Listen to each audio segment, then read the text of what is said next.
Hello বন্ধুরা, আমাদের SDTV চ্যানেলে আপনাদের স্বাগতম।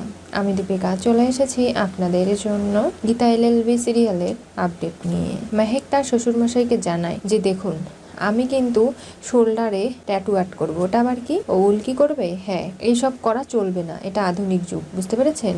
কালকে তোমার ভাত কাপড়ের অনুষ্ঠান মেহেক, এরকম পোশাক পরে তুমি আজকে বাইরে চলে যাচ্ছ, তাতে কি হয়েছে? আমি আমার লাইফটা কিভাবে কাটাবো সেটা তো আমি ঠিক করবো, আপনারা নিশ্চয়ই নন। আর আপনারা এতটা ব্যাকডেটেড কেন? টিপু দেখছো ওরা আমাকে আটকাচ্ছে, তোমার কোনো সমস্যা নেই তো? না, তুমি চিন্তা করো না, আমি ঠিক সময় মতো বাড়ি ফিরে আসবো, কিন্তু আমি ভাত কাপড়ের অনুষ্ঠানে ভাত খাবো না।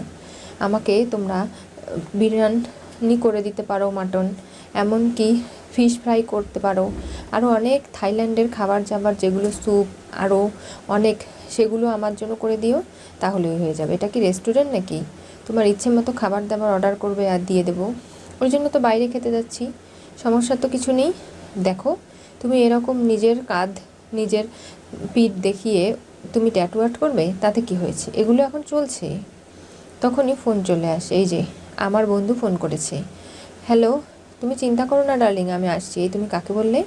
আর সরি, দেখো আমি আসছি, আমার এই ব্যাকডেটের শ্বশুরবাড়ির লোকজন যা নয় তাই, ওদেরকে বোঝাতে আমার একটু দেরি হয়ে যাচ্ছে, তুমি চিন্তা করো না।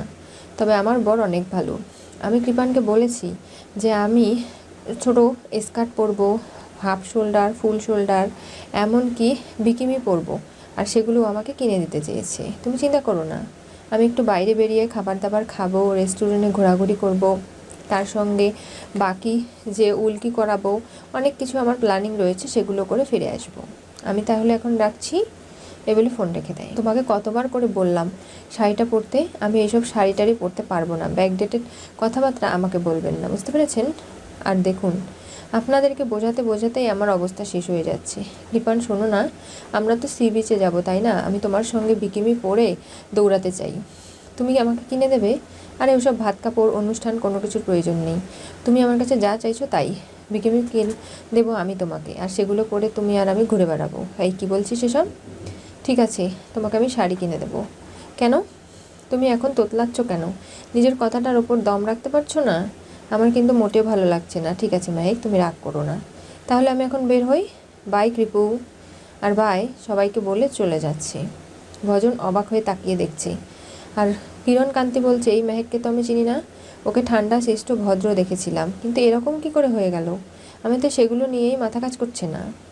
দরজায় বেরোবে তখনই দেখা হয়ে যায় কৃপানের দিদির সাথে। কি ব্যাপার, তুমি এই পোশাক পরে কোথায় যাচ্ছ? কেন? বাড়ির বউ বাড়ি থেকে বেরোতে গেলে ননদকে কৈফিয়ত দিতে হবে নাকি? আমি কি একবারও সেটা বলেছি? কিন্তু আমি যতদূর জানি তোমাদের পরিবারে এই রকম পোশাক পরে না, কালচারের সঙ্গে যায় না। পোশাকের সঙ্গে কালচারের কোনো তুলনা নেই। তুমি একটা আধুনিক যুগের মেয়ে, জানো না? আর তুমি তোমার মতো চলো, আমাকে আমার মতো চলতে দাও, বুঝতে পেরেছো?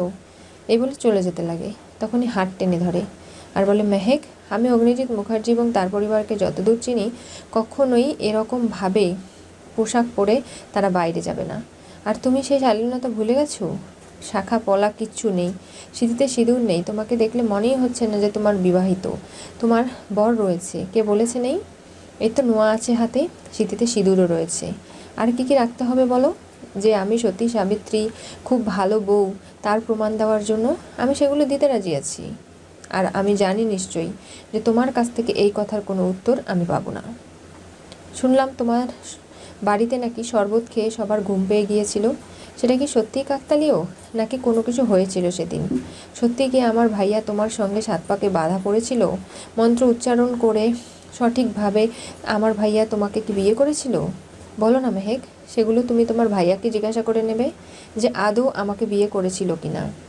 ওই ভজন মিত্তিরের কাছে ছবি আছে, আমার স্মৃতিতে সিঁদুর পরাচ্ছিল তোমারই ভাইয়া, সেগুলো ছবি ডকুমেন্টগুলো দেখে নেবে। আর বিয়ের বাকি ছবিগুলো আমি তোমাকে অ্যালবাম করে পরে দিয়ে দেবো, সেগুলো দেখে নিশ্চয়ই তুমি নিশ্চিত হবে যে তোমার ভাইয়ার সঙ্গে বিয়েটা আমার হয়েছে কি হয়নি। তুমি এরকম করছো কেন? হ্যাঁ ঠিকই তো বলেছি, আমার যেরকম চলতে ভালো লাগবে আমি চলবো না? আমার রেস্টুরেন্টে খাবার খেতে যেতে ইচ্ছে করছে, তাই আমি যাচ্ছি, আর সারাটা দিন সেখানে কাটিয়ে আসবো। বাড়ির বউ হয়েছি জন্য কি নিজের মতো বাঁচতে পারবো না নাকি? আর দেখো, তুমি তোমার রাস্তায় ভালো থাকো, আর আমাকে একদম ডিস্টার্ব করবে না কিন্তু। এই বলে চলে যায়। মেহেকের ব্যবহারে অনেকটা অবাক হয়ে যায় কাবিয়া। তখনই ভজন মিত্তির এসে বলে, দেখলে তো, দেখি ছবিটা, এটা তো সত্যি আমার ভাইয়া যে সিঁড়িতে সিঁদুর পরাচ্ছে, তাহলে তুমিও কনফার্ম করছো? তাছাড়া আবার কি? দেখো, ও যতই অভিনয় করুক, যতই পোশাক আশাক বাইরে থেকে পরে নিজেকে মডার্ন করুক না কেন, একটা মেয়ে ফুলসজ্জার রাতে তার স্বামীকে কতটা ভালোবাসে আর তার সঙ্গে কতটা ঘনিষ্ঠ তখনই বোঝা যাবে। আর তার স্বামীও তাকে কতটা ভালোবাসে সেই মুহূর্তে বোঝা যাবে। সেটা নিশ্চয়ই আপনি বোঝেন। আর আমাদের 2 দিন অপেক্ষা করতে হবে। কালকেই তো ভাত কাপড়, তারপরে ফুলসজ্জা। সেদিনই দেখব মেহেক কী করে। তাহলে সত্যিটা বেরিয়ে আসবে। ভজন মিত্তির বলে, তুমি এই কথা বলছো?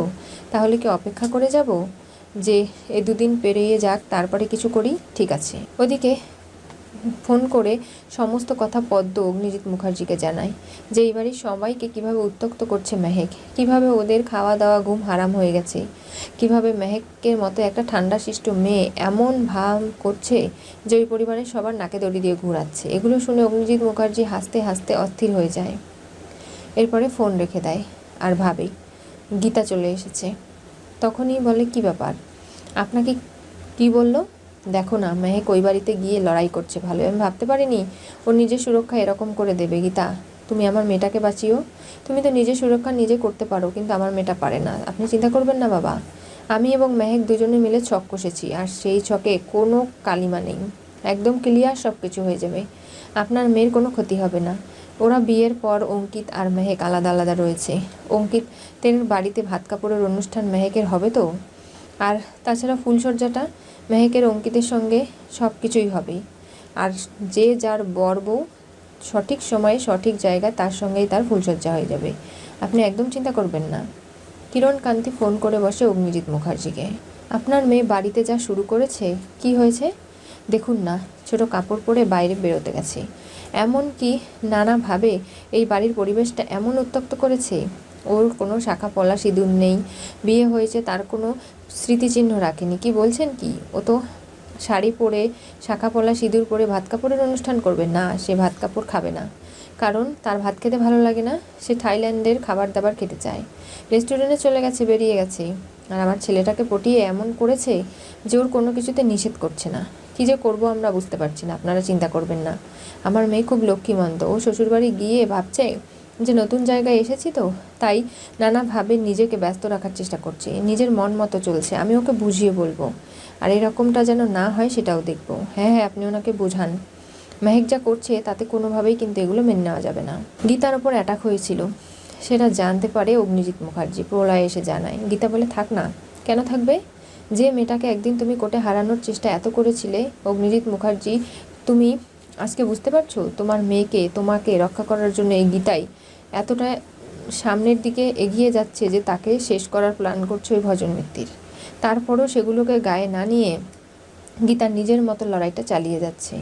তুমি কাকে বৌমা হিসেবে পেয়েছো? হ্যাঁ গীতা, আমি সত্যিই স্বীকার করি যে তোমার মতো মেয়েরাই বৌমা হওয়ার যোগ্যতা রাখে। আর তোমার এবং স্বস্তিকের ভালোবাসা যেন কখনো কম না হয়। গীতাকে আশীর্বাদ করে। রাত্রিবেলা স্বস্তিক গীতার হাতে হাতে সমস্ত প্রণামী সব কাজকর্ম করে দেয়। আর তারপরেই গীতার জন্য একটা শাড়ি নিয়ে এসে তার মাথার ওপর দেয় আর বলে, কি ব্যাপার, কালকে ভাত কাপড়ের অনুষ্ঠান, আজকেই কি সবাই সাজতে গুজতে শুরু করে দেবে নাকি? হ্যাঁ, আমার বউ আজকেই সাজবে। আজকে আমাদের ফুলসজ্জা, ভাত কাপড় সব কিছুই হয়ে যাবে। গীতা খানিকটা লজ্জা পেয়ে যায়। স্বস্তিক এবং গীতাকে এত ভালোবাসা ঘনিষ্ঠ মুহূর্ত দেখে অগ্নিজিৎ মুখার্জি দূর থেকে আশীর্বাদ করে আর প্রলয়কে বলে যে ওরা দুজনে যেন খুব ভালো থাকে, দুটিতে একে অপরের সাথে বিবাহিত জীবন সারা জীবন যেন ভালো কাটাতে পারে।